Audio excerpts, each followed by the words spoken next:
Hello guys, welcome to another video. Today we are talking about automotive climate control. This will do for all Mason models, including our beloved Alfa Romeos, of course.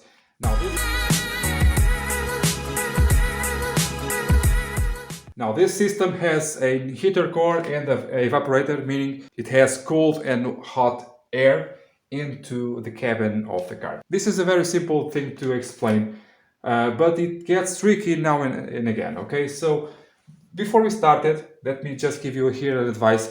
Maybe on countries that we have a more severe climate in weather, you already know this, but in Portugal it is a mess. So you need to understand some basics.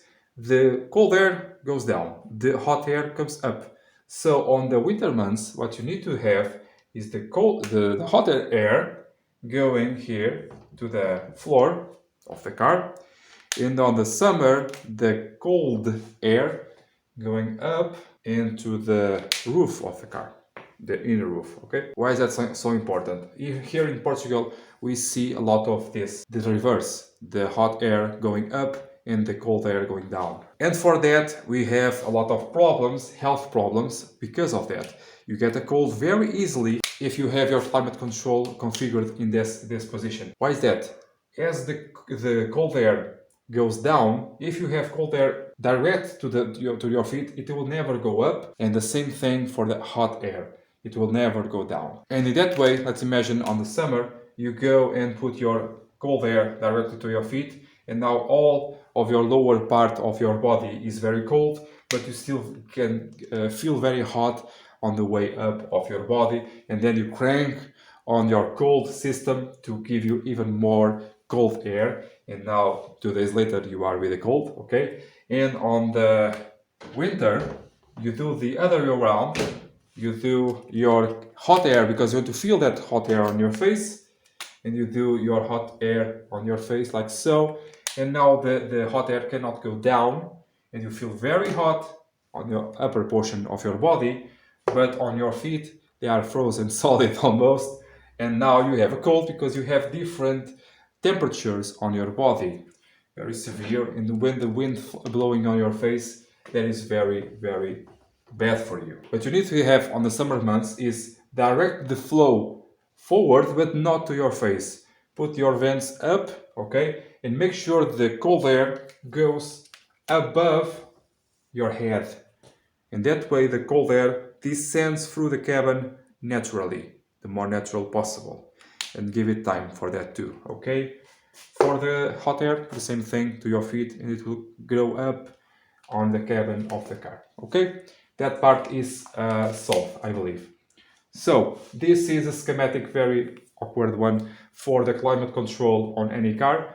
And the first thing you need to consider is the filter. Why the filter in the first place? Because the reason I'm doing this video is, not most of you guys, but here in Portugal, it's a thing. Now, persons say the car does not make AC, does not make cold, does not make hot air.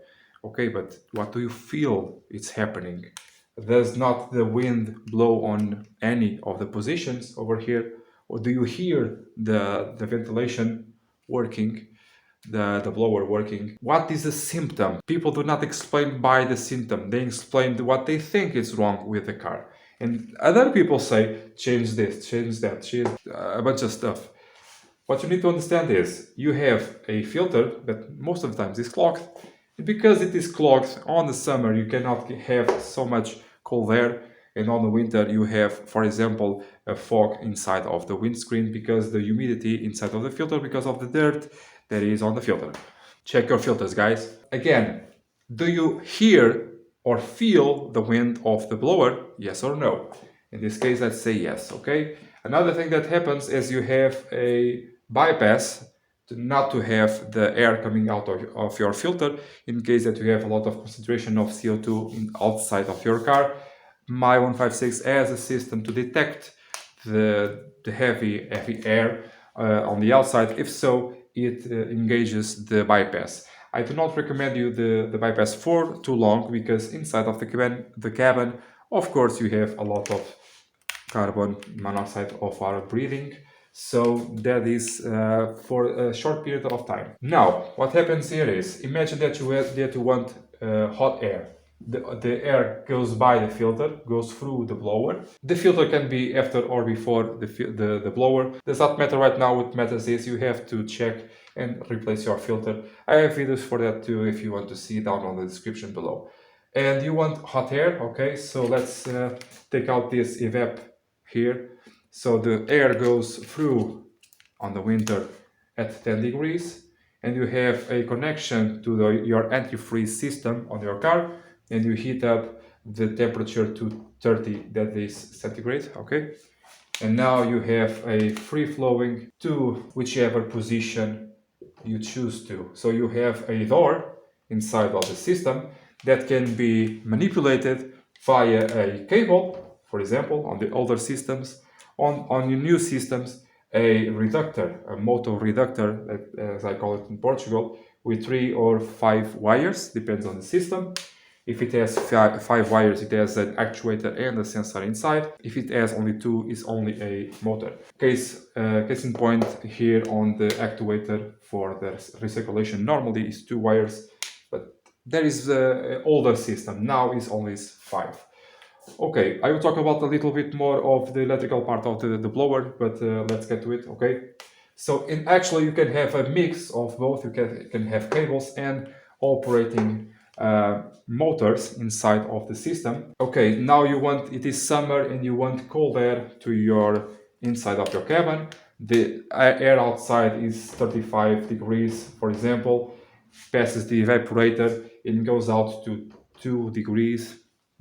My 1156 does that, and as it gets to the vents of the ends of the dashboard, it actually loses a bit. So 4 degrees, okay, it is still pretty cold. Okay, and you want to choose, like I said, the upper position for the cold air, okay, not up to the windshield, it can crack the windshield, but up your head. On modern cars with the auto and full auto, like my 156 is full auto, all of this is very annoying and confusing for some. So you want to do full auto on your options, and you only do the temperature. You choose, I like to choose 20.5 degrees, and it works wonderfully for the winter time, for the summer, day, night, whatever. This always works because in full auto, it will decide whether or not it will open the recirc. It will decide the speed of the blower. It will decide heat or cold or both. Let's get to it in a minute. It will decide to where the air goes to, and it will see the position of the sun, like I told you on the other video, and it will decide almost always good, very good, the climate inside of the car. It will also see the temperature inside of the cabin via a sensor that is inside of the command itself. The control unit is in fact a control unit for the climate, and it has inside on that on those ribs, on those small things, it has inside a sensor to control the inside sensor of the cabin. That is very important to know. Again, if you have a malfunction, you have to be clear about the symptom that you are feeling when you approach your technician and you say, for example, here in Portugal it happens a lot, the cold air does not work, okay? But what actually happens a lot is the person that uses the system, not using auto or full auto, messes up everything. I've seen cars on the summer, and summers in Portugal are extremely hot, like 40-45 degrees in some places, and the climate controls all the way to hot, and all at the same time with the AC button pushed on. Right there you have the issue, okay? And then what happens is you leave the car, you call it later, oh, my AC does not work, but you need to show the symptom to your technician, okay? Because sometimes, most of the times with the climate control, if you are a technician, you are relating to this absolutely, most of the times is user error. If you show, like I do, for example, on the winter or on the summer, as they are very severe winters, not so much right now, but the summers are very severe, and I actually use the climate control on all cars that I use that I repair on the workshop to actually see if this stuff works also. And I actually see the configuration that people use on summer and winter. It's way off. Always. It's very rare to be correct. And in that way, it's difficult to understand if the car actually has a problem or not. If the owner is concerned about a fault on the system, it's very difficult to understand what is the concern. And maybe sometimes the owner thinks that it's getting ripped off because now the car is the same. Because as soon as he enters the car, it hits that hit or whatever buttons it hits, and the climate is all messed up again.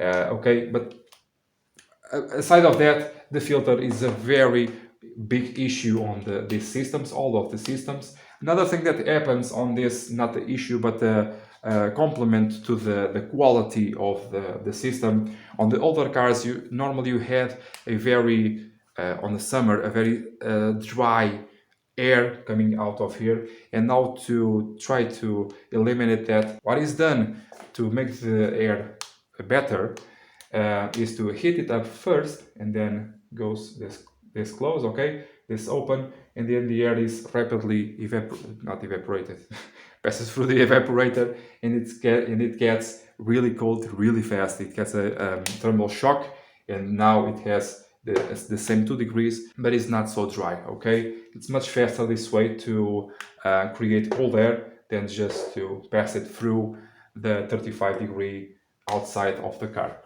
The ventilation here, the blower, it works like this. On older cars, it's much easier to explain you, because on modern ones it involves electronics, but on the older it has an electric part with several resistors. Let's call it a 4-speed one, for example. Okay, and for that you have the positive directly to the battery and the fuse and whatnot. Okay, and the negative goes to this module.